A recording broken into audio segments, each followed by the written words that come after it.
Hi everyone, it's the 20th of January 2018 in New Zealand, and I want to talk today about debunking the myth that you have to bond with your baby right after birth.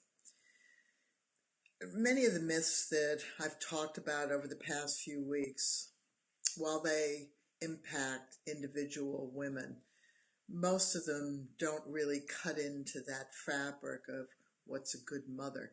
But the one about the need to bond with your baby directly after birth is one that really cuts to the core of women who don't experience that bonding.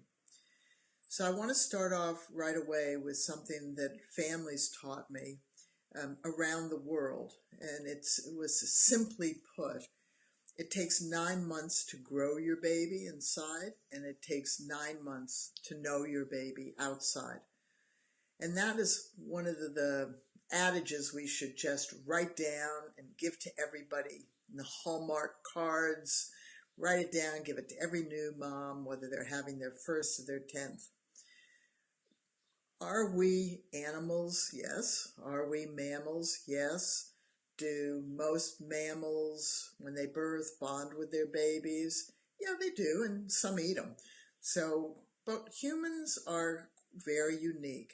I can't explain that uniqueness. I can just explain that for us as humans, we grow a baby for 9 months inside of us, and then it takes us 9 months after that baby is born for that baby really to integrate into our family, which means that bonding is not what's called immediate. We most often bond with our children over a period of time. That bond gets stronger and stronger because we get to know that baby. We get to know that human being who's in a baby form. And we put a lot of time and energy into babies. So when famous authors or people who are really into the myths about childbirth say, well, women immediately after the birth bond with their baby, and if you don't, there's something the matter with you, and your baby is going to suffer forever. We absolutely have to debunk that myth.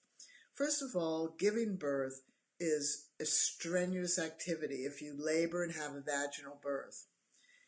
If you come away from that birth and feel it's a fairly good birth, and that pushing phase worked quite well, and you get that baby, and that's just such a relief that the baby's out of you, and this is just so amazing, then there are a lot of women who immediately take to that baby.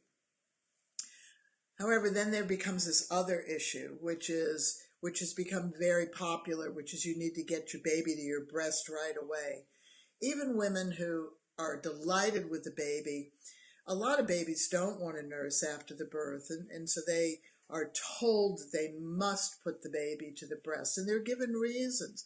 Well, it's going to clamp down your uterus, it will stop you from bleeding, and this is one of the actions of bonding. But that baby doesn't want to nurse, and the woman then begins to struggle with getting to the baby to the breast. So having a birth which is reasonable, having an excitement about seeing this baby after 9 months of growing this baby is one thing. Because there's so much pressure to get the baby to the breast, that's another thing. So then if you take women who've had very fast labors, and what's a fast labor? Fast labor is in time frame really births that are under 4 hours, and they can be very, very intense. Women can actually feel that they're going to die. It's so intense. And they are usually just blown away after the birth, although some recover very, very rapidly. A woman who has a long labor, she's often exhausted. And many women who have long labors don't want to touch the baby right away. In fact, when you are with women who are birthing sort of on their own without medical care, and this is a primal trait, if we give birth on our own, and women in traditional communities that are birthing on their own, or don't have medical care with them, they do not pick their baby up right away and try to put it to the breast. They actually know that they have to wait until they have delivered their placenta, and they have to wait until that sense of birth leaves them, because every woman after a birth theoretically has the potential to have a postpartum hemorrhage. Some women know that they are not going to bleed, and their behaviors will indicate that. And how do you know that if a woman knows she won't bleed? Well, if she stood up and walked to the bathroom, she would not be slumped over. If women who feel at risk of bleeding don't really want to do much until that sense is gone. And that sense has to do with the uterus, which is going from that big. My hands are purple because I was working with cherries last night, so don't wonder why. Okay, there you go. So the uterus is that big with the baby in it, and with the placenta in it, it's about that big. And when the placenta's gone, that uterus has to come back down to about that size, which means that the muscle fibers in the uterus have closed off all of the capillaries that can cause bleeding in the uterus. And even though women can't necessarily feel that, although sometimes they feel the contraction part of it, there is a period of time after the birth that can be quite extensive in which women will feel vulnerable to bleed. And you only see this in births where there isn't the attention, the assessments, the monitoring procedures that are coming from either being in a hospital or often being at a home birth. The difficulty often at a home birth is that nobody's paying attention to that. They're just assuming it's going to happen. And so there are a lot of postpartum hemorrhages occurring at home births because people are ignoring paying attention, or they're really into getting this bonding thing happening. But if you do not bond with your baby right away, that is okay. If you do not want to touch your baby after the birth, that's okay. And women who don't want to touch their babies, if you put the baby on its belly and let a woman little by little reach out to the baby, they will feather their fingers over the baby. Sometimes women are frightened of how small the baby is or how little they look, even if it's 10 pounds. So what they want to do is delicately just touch the baby in spots. They'll touch the leg and touch the back and touch the arm. It takes them a while to get to know their baby. And this is a process that you want to respect. I have talked to thousands of women who've said, my baby was pushed onto me. And so I had to behave as though I was bonded to that baby. But I wasn't bonded to that baby. That baby was a stranger to me. Well, that tells us something. The baby is a stranger. You're getting to know it. And that's why that adage, 9 months to grow, 9 months to know, is such an important adage. We need, as women to women, to accept the fact that bonding is a much slower process. In fact, with humans, being a baby is a much slower process than any other mammal there is. So we want to debunk this myth that you have to instantaneously bond with your baby, or you're a failure as a mother, or your baby is damaged. That is nonsense, and we have to stop it. The way you are going to get to know your baby can be as slow as you want. Yes, of course, you have to feed your baby, you have to change your baby's nappies, but that process after the birth where you're saying, what's the matter when the baby moves? Or what is the message this baby is giving me? If we free you, if we lovingly say to you, that is your bonding process. Don't be afraid of it.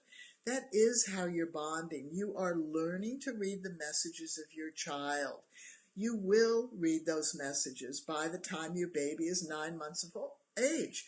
In fact, that begins to improve around 4 months. But don't rush your bonding with your children.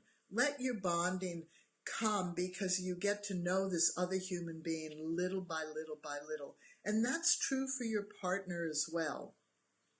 Your partner might love to hold the baby, but often men feel when the baby cries, give it to the mother. And in fact, as a woman, you can say to the partner, no, it's okay if the baby cries with you.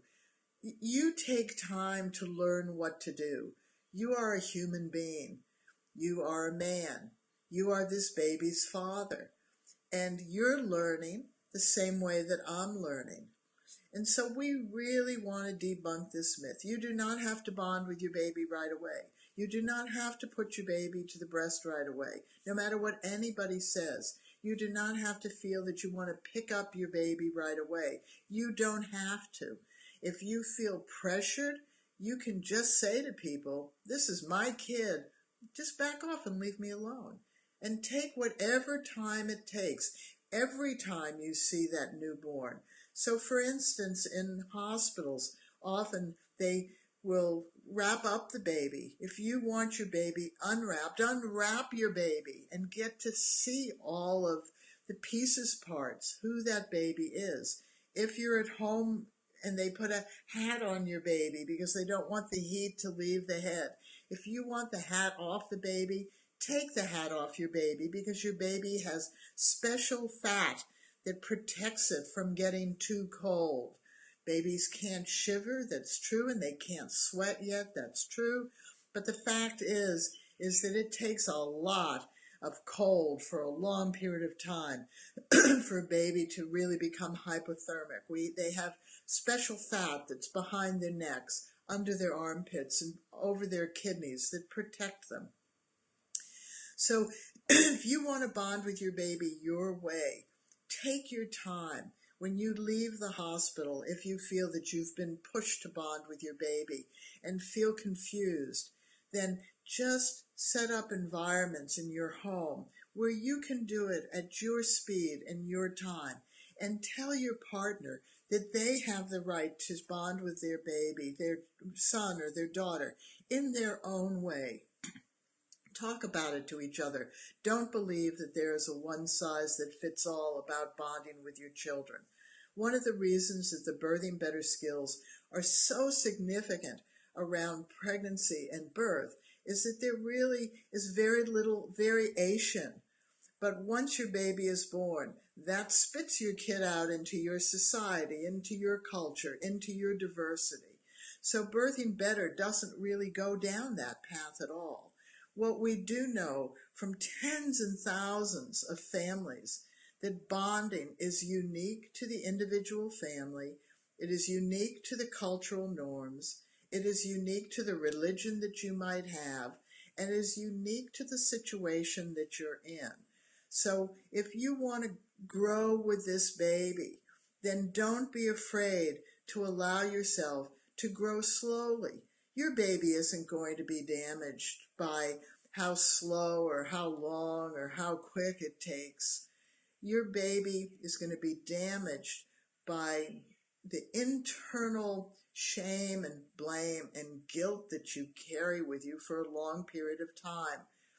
So you really want to know that by the time your baby is 9 months in utero, it's ready to be born. And by the time it is 9 months old, you will understand its language. It still can't talk, but you will understand its needs because your nonverbal relationship with it will have improved significantly. So give yourself all the space in the world to bond slowly with your baby as it suits you. And it's okay if you have feelings that this baby is a disruption, that this baby is problematic. It's okay to have those feelings. That doesn't mean that you're not going to take care of it. And it doesn't mean that you aren't going to have moments of just pure joy of having a baby. Anyone who has children knows that there are great times throughout a child's life that you really feel really relaxed and comfortable, and other times in which you just don't know what you're doing and don't know what they're doing. It doesn't matter whether that's occurring after the birth or when they're 6 or when they're 12 or when they're 24.